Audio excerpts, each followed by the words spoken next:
for a second video this week. You're welcome. There was just absolutely too much that happened between the crazy games and so many injuries for me to go over everything in one video. It would have been too long. Nobody would have watched it. I wouldn't have even watched it. So here I am, and I'm trying out a new setting, so we'll see if I like this. Still got my soda though. Always need my soda. There was an unbelievable amount of injuries this week. I still can't get over it. 7 ACLs were torn this weekend. 7 in one weekend. On top of ankles and hamstrings. There were just so many broken things. And along with that, so many broken fantasy teams. Let's just take a look at some asterisks, some, not all, some notable injuries from this week alone. Sit down, let me read this to you, okay?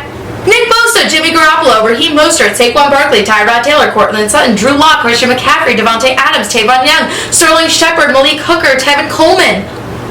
That's just a short list of people we lost this weekend. So yeah, it's fun. It's a lot of fun.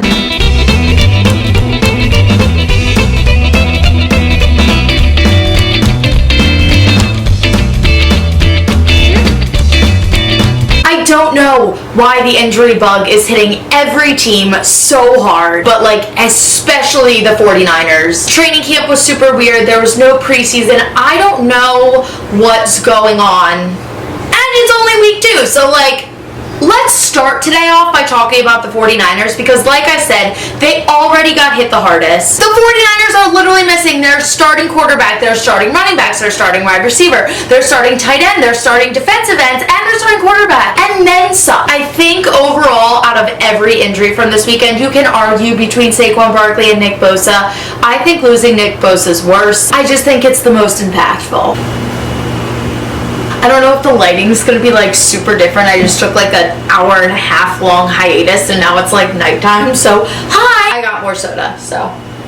The 49ers, however, are not the only team with huge losses. The Broncos just lost Drew Lock to his second major injury. He messed up, I almost just dropped the F-bomb. He messed up his shoulder, and he's going to be sidelined anywhere from 2 to 6 weeks. They also signed Blake Bortles, which kind of surprised me. With how quick Locke could return, Driscoll against the Steelers honestly held his own. He really surprised me. And they're saying Blake Bortles could dress as early as Sunday, so I don't know what's going to happen with the Broncos right now. Another plot twist that absolutely threw me through a loop. What's that saying? Threw me for a loop? Threw me through a loop? I'm just gonna use something else. Another surprising plot twist, Tyrod Taylor on the Chargers. Tyrod Taylor was dealing with a rib injury, and just before kickoff, one of the team doctors gave him an injection for the pain and somehow punctured his lung. He had to get rushed to the hospital. He was having trouble breathing. Justin found out that he was going to be the starting quarterback minutes before kickoff. I feel absolutely horrible for Tyrod Taylor. This all just feels like deja vu. He lost his job in Cleveland when he got injured, and then Baker Mayfield came in. And now he legitimately has a hole in his lung, and then Justin comes out and has an unbelievable game. Anthony Lynn has made it very clear that if Tyrod Taylor is 100% healthy, he will be their starter. However, a punctured lung doesn't just heal overnight. I think we are going to be seeing a lot of Justin. Not that I'm mad about that at all. I just feel really bad for Tyrod Taylor. He doesn't deserve this. I also think it might be smart to pick up Justin Herbert in fantasy, but that's just me. Anywho, Philadelphia Eagles fans, your first round draft pick is also going to be out for multiple weeks. He has a UCL tear, and if you had no idea what that means like I did, his thumb is all messed up and he can't grip the football. Very similar to what Drew Brees suffered last year. So that's just great, as if they weren't suffering enough. It's just great. Oh my god. Oh my god, I can't believe that just happened.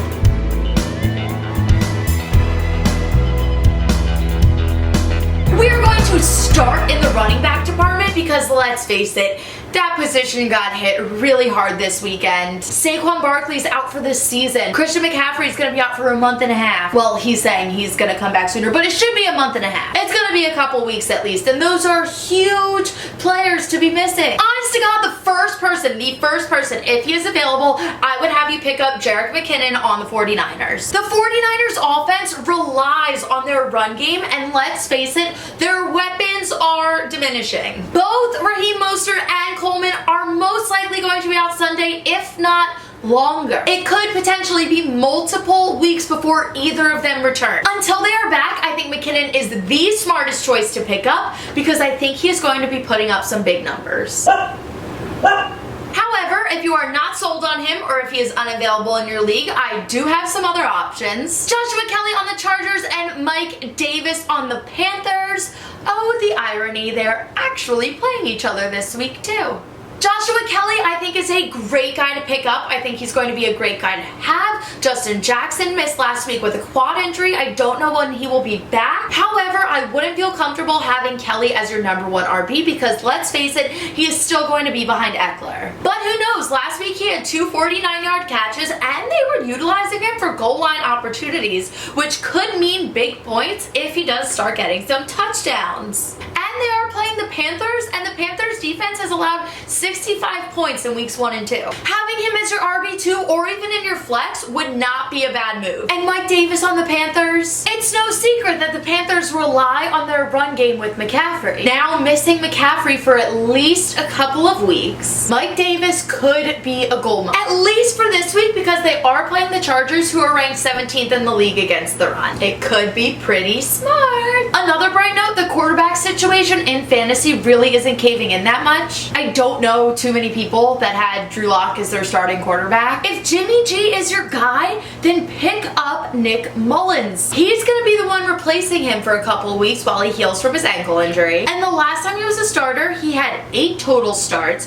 13 touchdowns, and over 2,200 yards. This would be taking a little bit of a risk considering how injured their team actually is, but it could easily get you through for a couple weeks, and he is owned in less than 1% of leagues. So personally, I went in and sweeped up Gardner Minshew and I don't regret it. It is a 2-quarterback league, so I'm not totally relying on him, and I think he could easily hold a team on his own. Another great pickup would be Ryan Tannehill if he's still available. This past week, he had 4 red zone touchdown passes. He is not totally relying on Derrick Henry, and I think he could do just fine for you. And I said it a little bit earlier, and I'm gonna say it again, Justin Herbert. He is definitely starting this Sunday, and I honestly think he is going to be in for multiple weeks. If you need a receiver, I say Russell Gage on the Falcons. He's rostered in fewer than 75% of leagues. Julio's hamstring injury opens doors for Gage. And he's already ranked 2nd on the team for targets. He has 21, and he already has 106 receiving yards,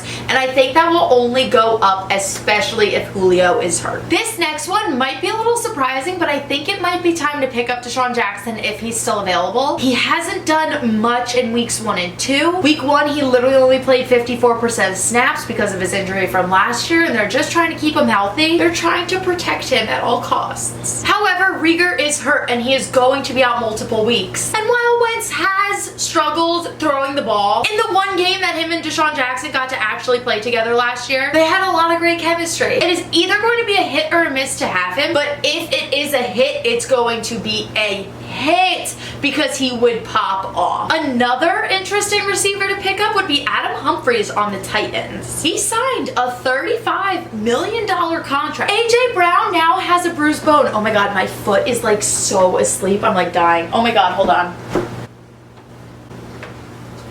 So even though Humphries hasn't seen a lot of playing time yet, I think he will start next. They wouldn't have paid him all that money if he didn't have the potential.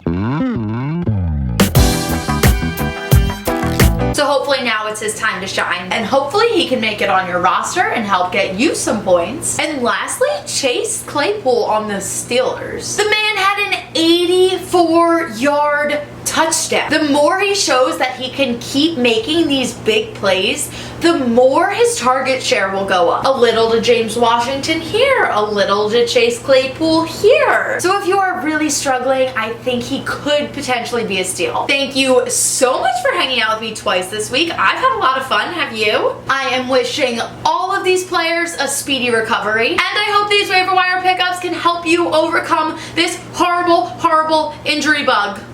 Make sure to like and subscribe, and let me know in the comments below if you picked any of these guys up and what they